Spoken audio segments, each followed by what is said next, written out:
ঘরে শেষে একটা রান্নার ভিডিও নিয়ে এখানে আমি 4টা মুরগি নিছি, বড় সাইজের 4টা মুরগি, বড় বড় করে টুকরো করে। মুরগিগুলি লবণ মাখিয়ে গেছি। আমি এখন রান্না করবো।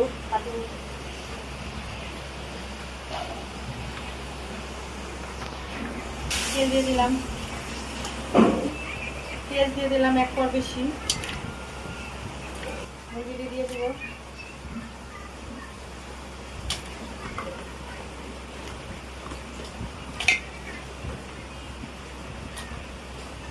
দুই চামচ আদা বাটা, 2 চামচ রসুন বাটা, পেঁয়াজ, কাঁচামরিচ, জিরা বাটা,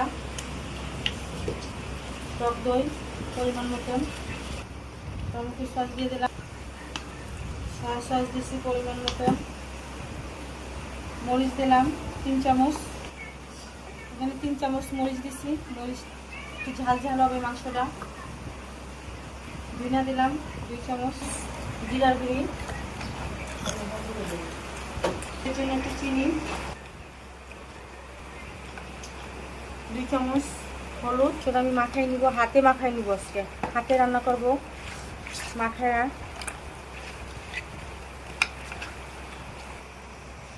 আমি একটু দেখেন কত সুন্দর হয়েছে কালারটা।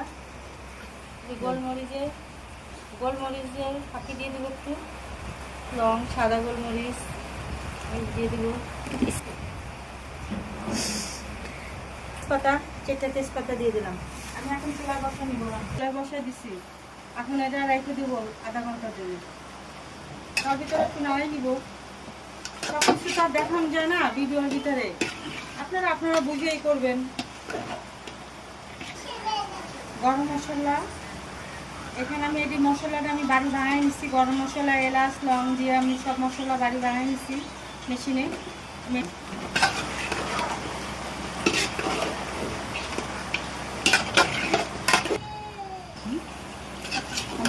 মাংসটা কষা নিব। দেখেন মাংসটা কালার নাকি কালাবো না, কিন্তু আমার এটা তো মুরগি।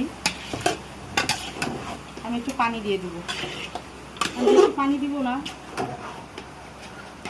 পানি দিয়ে দেবো। মাংসটা আমার কষানো হয়ে গেছে, আমি একটু পানি দিয়ে দিলাম।